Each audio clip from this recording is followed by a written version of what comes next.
याच्या अगोदर आपण काही व्हिडिओ पाहिले असतील, 1-2 व्हिडिओ मी अपलोड केले होते. हे सगळे video for the purpose of help in स्टडीसाठी आहेत. जेवढ्यांना हे व्हिडिओ पाहता येतील त्यांनी कृपया सबस्क्राईब करा व शेअर करा. खास करून पुअर स्टुडंट्सना हेल्प व्हावा या अनुषंगानं मी हे व्हिडिओ अपलोड करत आहे. तुमचा सपोर्ट राहू दे. तुमचे काही सजेशन असतील तर कळवा आणि प्लीज सबस्क्राईब करा. आज आपण नवीन टॉपिकला सुरुवात करणार आहोत. त्याच्या अगोदर 2 मिनटं मी माझं मनोगत व्यक्त करतो. सुशांत सिंग राजपूत या ॲक्टरचं नुकतंच सुसाईडमुळं निधन झालं आणि ही बातमी सगळ्या मीडियासाठी शॉकिंग होती.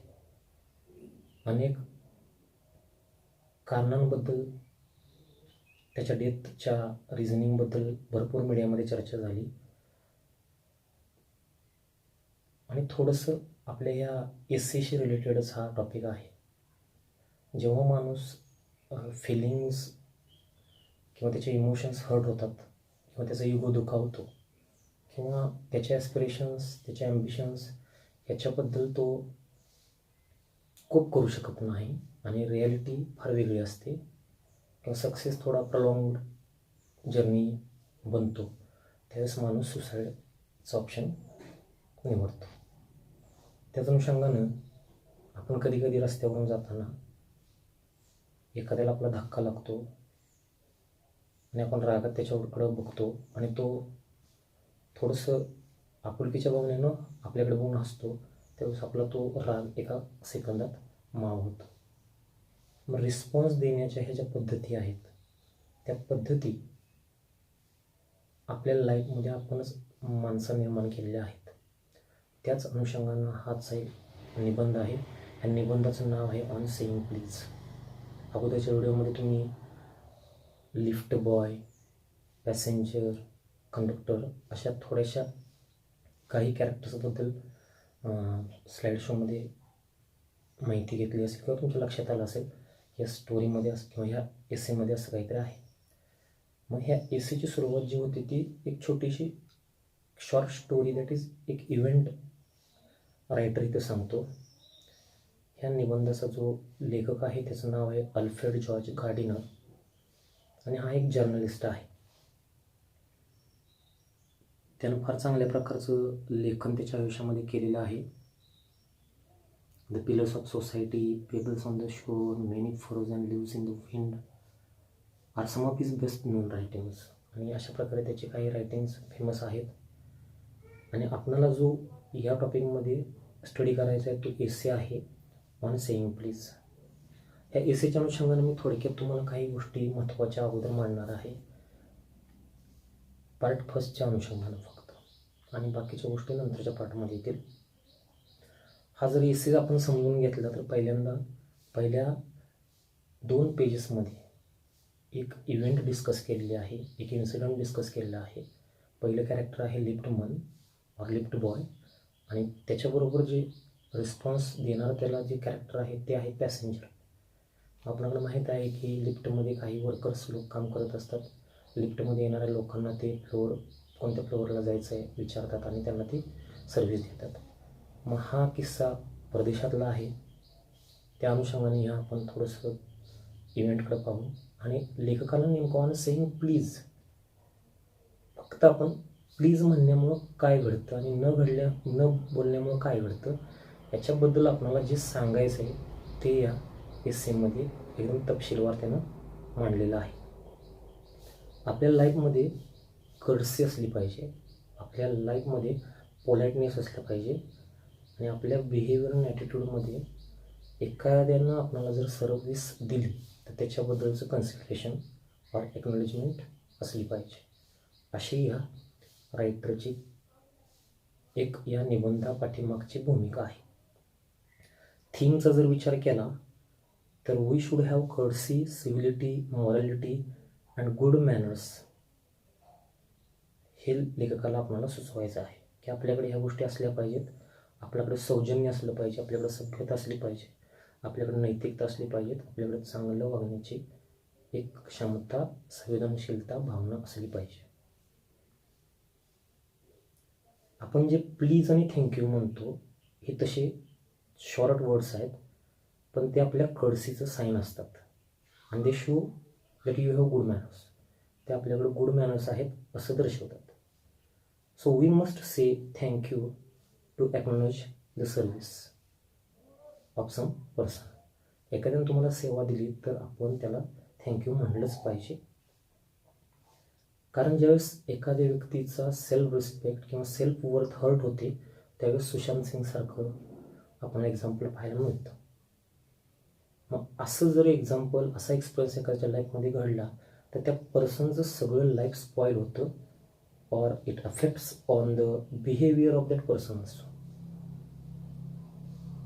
या निबंधामध्ये ही थीम, हा विषय थोडासा लेखकानं आपल्यासमोर सादर केलेला आहे. एसे कळायला सोपा आहे पण वाचताना अवघड वाटतो. त्याच्यामुळे थोडंसं आपल्याला इथं विवेचन जास्त पाहावं लागेल. नंतरच्या निबंधाच्या भागामध्ये हळूहळू या पहिल्या पार्टमधल्याच नंतरच्या काही एक्स्ट्रॅक्ट्समध्ये लेखक हाच विषय, हा प्रसंग घडलेला त्या लिफ्टमन और लिफ्ट बॉय आणि पॅसेंजरचा हळूहळू तो कायद्याकडे घेऊन येतो. की आपण एखाद्याला ज्यावेळेस फिजिकली असॉल्ट करतो त्यावेळेस आपणाला कायद्यानं पनिशमेंट होते, फाईन होतो. पण ज्यावेळेस आपण एखाद्याचं मन दुखावतो त्यावेळेस आपल्याला कोणत्याही प्रकारची कायद्यामध्ये अशी तरतूद नाही, कोणत्याही प्रकारची नुकसान भरपाई किंवा मोबदला आपणाला मिळेल. हे सुद्धा ह्या निबंधामध्ये लेखकानं चर्चा केली आहे. There is no penalty for rude behaviour. लॉमध्ये तुम्ही जर चोरी केली तर फाईन आहे, पनिशमेंट आहे, क्राईम आहे, ऑफेन्स आहे तो. But if you behave with rude attitude it is not legal offence. हे पण लेखकाने इथं मांडलेलं आहे.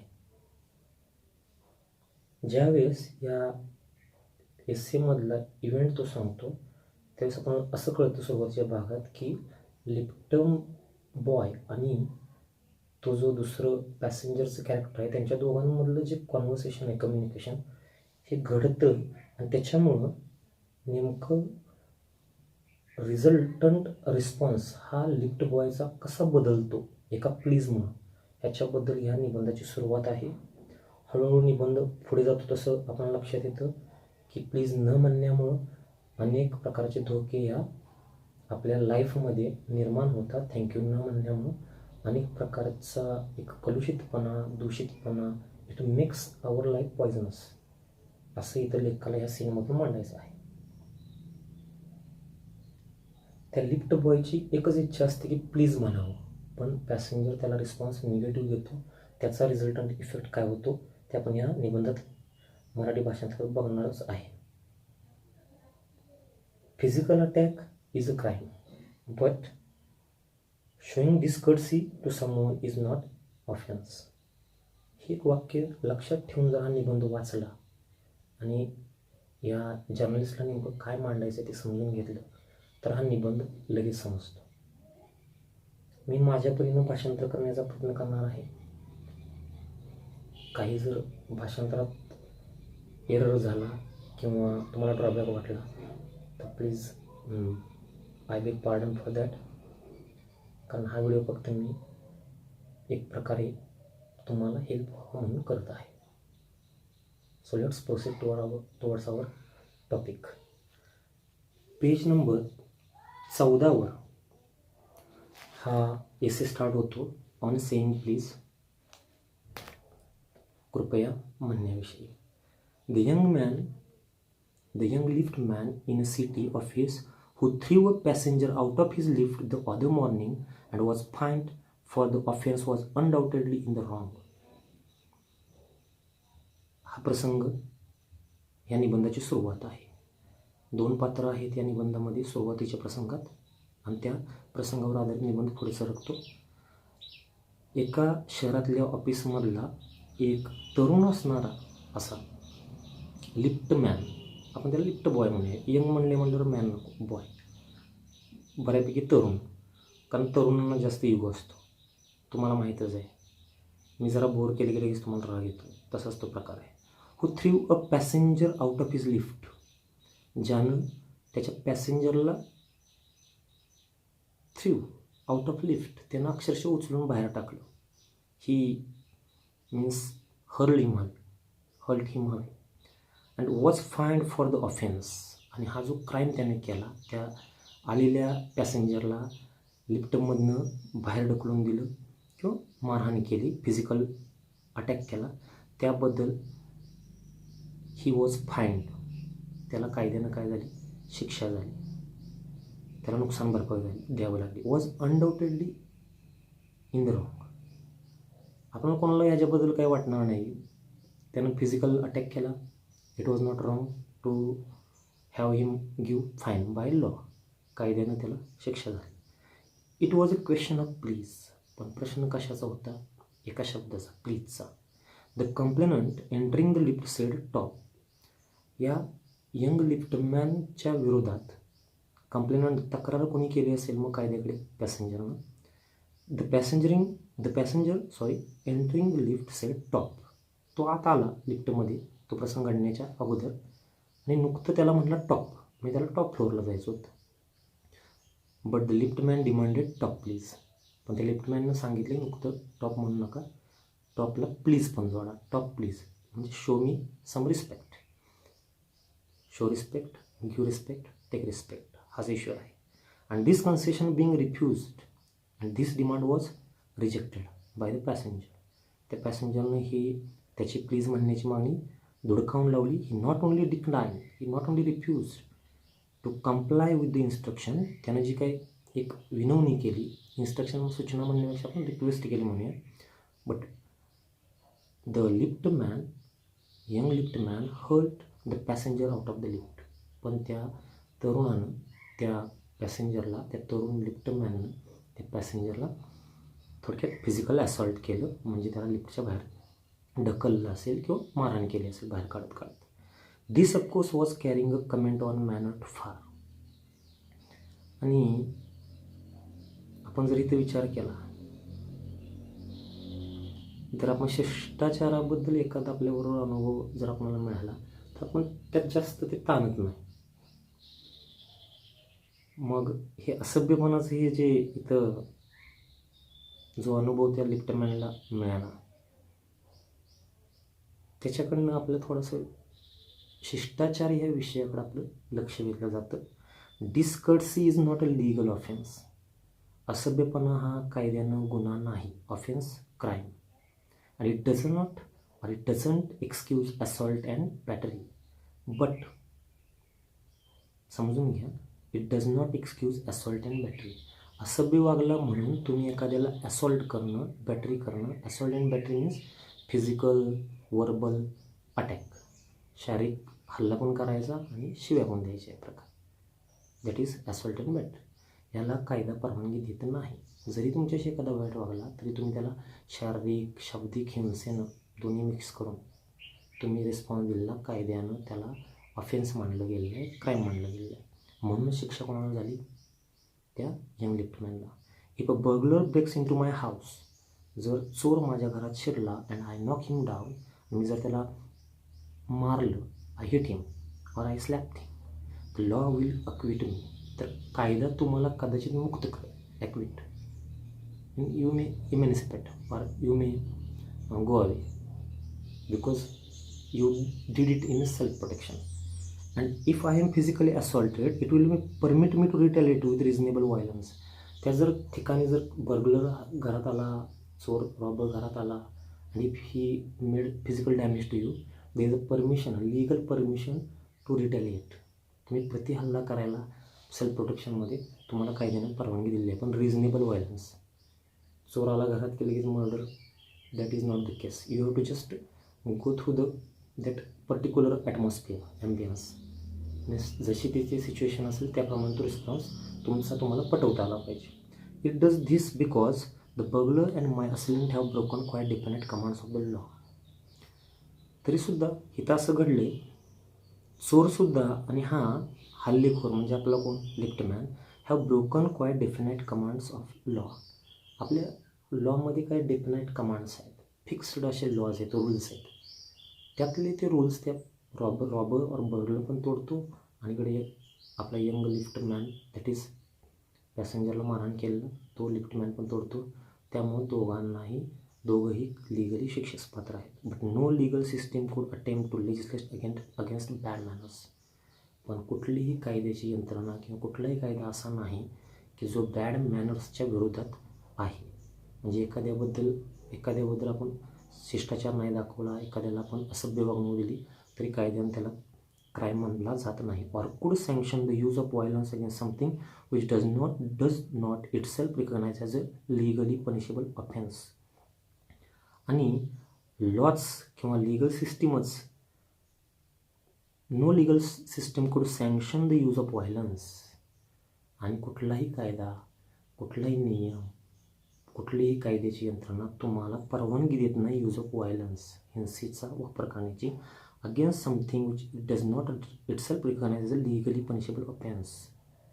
तुम्ही जर ज्याला असं काहीतरी नुकसान भरपाई द्यावं लागेल असा काहीतरी गुन्हा किंवा असं काहीतरी त्याला पनिशमेंट वगैरे होईल असा काहीतरी गुन्हा त्या पॅरामीटरमध्ये जो बसत नाही त्याच्या विरोधात कायदा अजून कोणत्याही प्रकारची शिक्षेची तरतूद कायद्यानं केलेली नाही, करत नाही. And our sympathy with the liftman.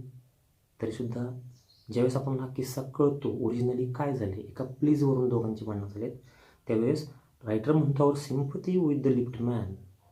आपली सहानुभूती आपोआप कोणाकडे वळते, मग प्लीजचा विषय कळल्यानंतर त्या लिफ्टमॅनकडेच वळते.